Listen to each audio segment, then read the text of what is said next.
History is written by the victors, or in the case of pro wrestling, the Vincents. I suppose one of the benefits of having your own company and more money than God is being able to just rewrite history and erase the people you don't want in it. Such has happened numerous times throughout WWE's bizarre history, some of which have resolved themselves nicely, others not so much. There's gonna be some jokes in this one eventually, I promise. We might just have to sift through some dire stuff first. I'm Tempest hailing from partsFUNknown, and these are wrestlers WWE tried to erase from history. Hacking. Yes, I'm gonna hack into the mainframe. Damn, what's this? Some kind of firewall. I'll hack my way through. And wait, it's not working. No. Stupid sexy Luke, always getting in my way. Hey Luke, what's up? Oh, I'm just hacking into the partsFUNknown YouTube channel. I've forgotten my password. Why don't you just click forgot my password? You would say that. You always say that. Only a baby would say that. I'm not a baby. Why do people keep saying that I'm a baby? Then why are you holding a baby phone, baby? Oh, I knew this wasn't my phone. See? Told you, you big baby. You're the real baby. You haven't even realized that the reason you can't hack in is because we use Surfshark. Surfshark? Yes, Surfshark. You can protect your online privacy, watch content from across the world, and stop pesky hackers from hacking into your mainframe with Surfshark VPN. Secure your privacy with Surfshark with a 30-day money-back guarantee so you can try it at no risk. Enter coupon code JAMThatJam for 4 months extra at surfshark.deal/JamThatJam. Link in the description. Wow, thanks, Pete. Yep, just click forgot your password. You're not going to get anywhere with hacking, and then you can go on the rest of the internet worry-free. Nah, don't worry. I'm going to continue hacking. I'm going to see how far I can get. Hacking.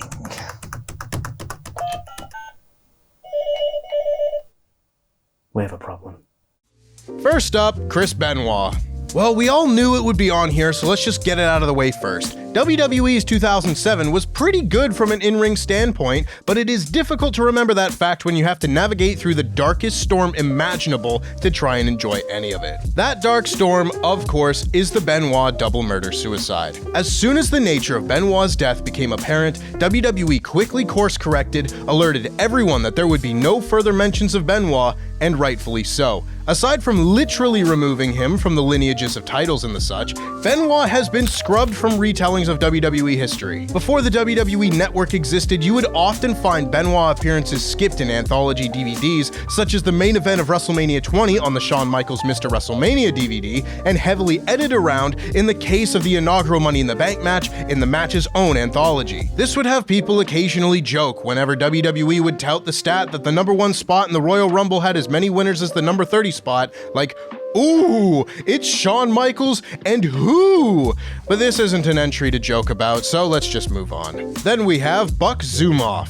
Now this is probably the entry of this list that the fewest viewers would have heard of before, and for all of you who have lived your lives not knowing the name Buck Zumhofe, boy do I envy you. Buck Zumhofe was a wrestler in the 70s, 80s, and 90s, primarily working in the AWA, but more importantly, he is a convicted sex offender, currently serving 25 years in prison. Not someone you would want to have highlighted in the WWE history books by any stretch of the imagination, and for the most part, Zumhofe would be easily swept under the WWE rug, with one exception, that being he holds the distinction of being the man who was beaten in Triple H's WWE debut. Understandably, the Game's debut match has not been promoted as part of his legendary career, with the company instead selecting Triple H's second match to represent his debut on his 2008 King of Kings DVD. If it wasn't clear, that guy with a capital F.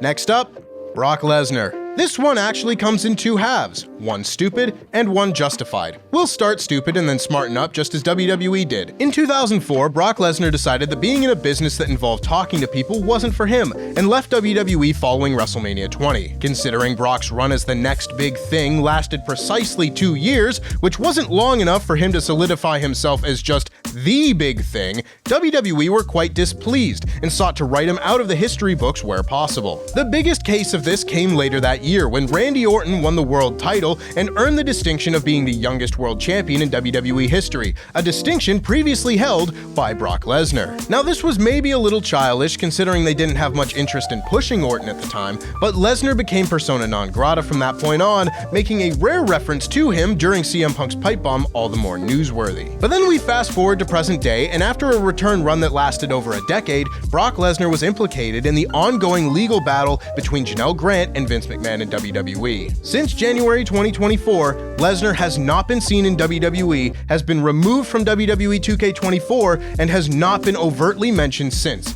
Again, understandably so. And then you have Stone Cold Steve Austin. Now for a more temporary erasure. Stone Cold Steve Austin at his height was the most successful wrestler of all time, which made it all the more strange when in 2002 WWE tried to tell their audience that the Texas Rattlesnake really wasn't all that. Austin famously walked out of WWE after being told he'd be losing to Brock Lesnar in a King of the Ring qualifying match, a match result he thought should have been saved for the biggest stage imaginable. Austin has also said that he was burnt out and unhappy at the time anyway, so a break was likely necessary either way, but the nature of his departure had WWE seething. Not only did Vince McMahon go on Raw and alert the audience that Stone Cold had taken his ball and gone home, but until Austin's return in early 2003, WWE downplayed his importance in making the Attitude Era as special as it was, instead portraying DX and The Rock as the most important part of WWE's most popular period. This all went back to normal as soon as Austin returned, but the claims made while he was away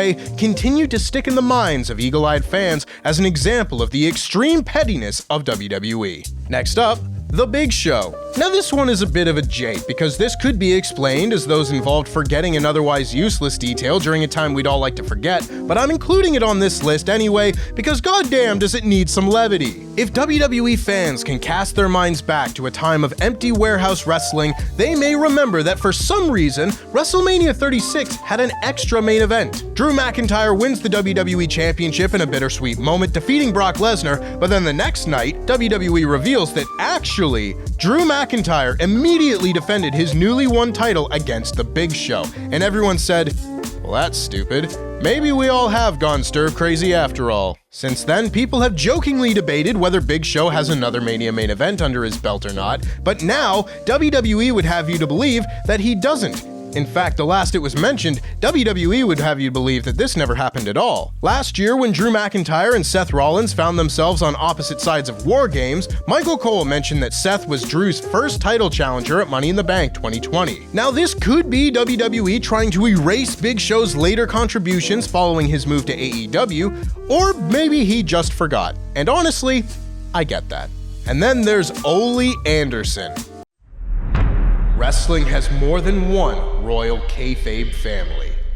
In the make-believe world of wrestling, there is no make-believe family more decorated than the Anderson family. This fake family tree would include folks like Gene Anderson, WWE Hall of Famer Arn Anderson, and even Ric Flair claiming to be a cousin of the Anderson family. But one Anderson who would not get mentioned in that same breath by WWE is Ole Anderson, decorated wrestler and founding member of the Four Horsemen. Ole and Vince McMahon always hated one another, dating back to McMahon's purchase of Georgia Championship Wrestling, in which Ole was the lone shareholder who refused to sell. This grudge would last until Ole's death earlier this year, and the subsequent tribute video aired on WWE was joked about with some saying Ole would have turned in his grave at the thought of it. But while alive, Ole was left out of the Four Horsemen's Hall of Fame induction and largely left aside in conversations about the Horsemen outside of historical accuracies. And now, CM Punk. It's all good now, ain't it? They've kissed and made up. There's no reason to bring up the previous 10 years, right? No?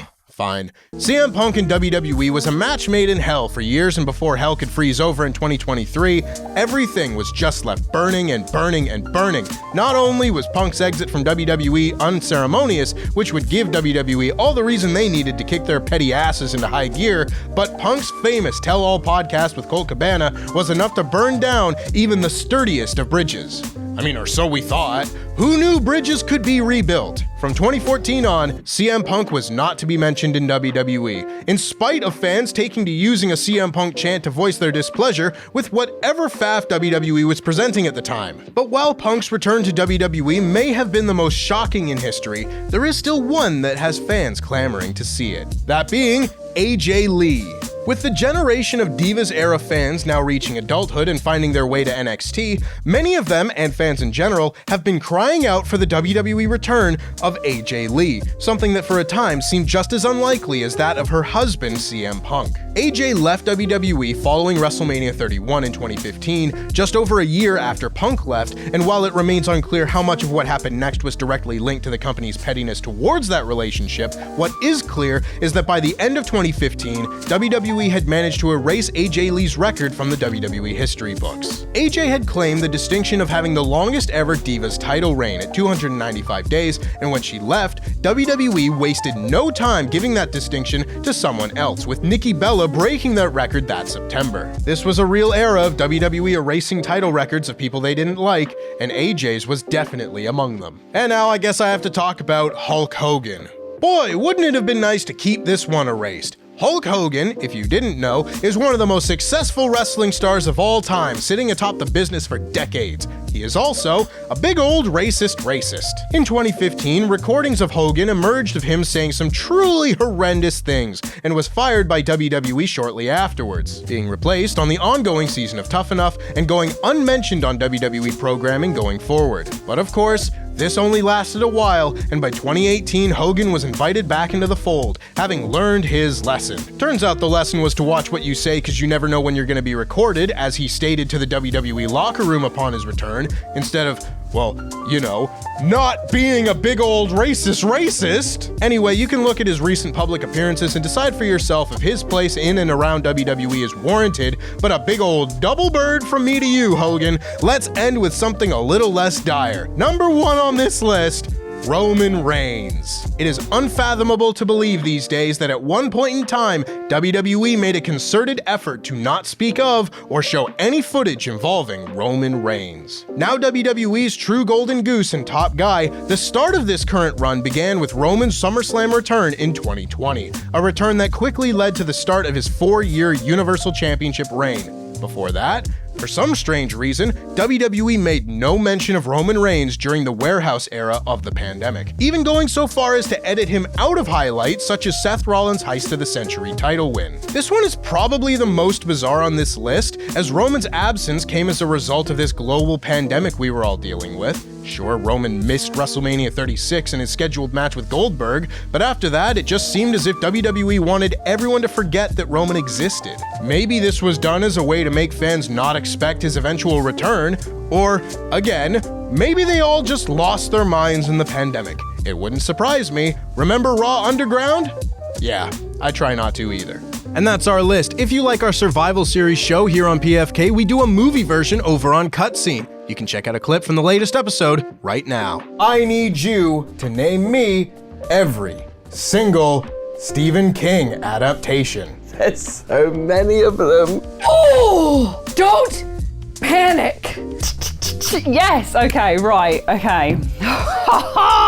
This is a great category!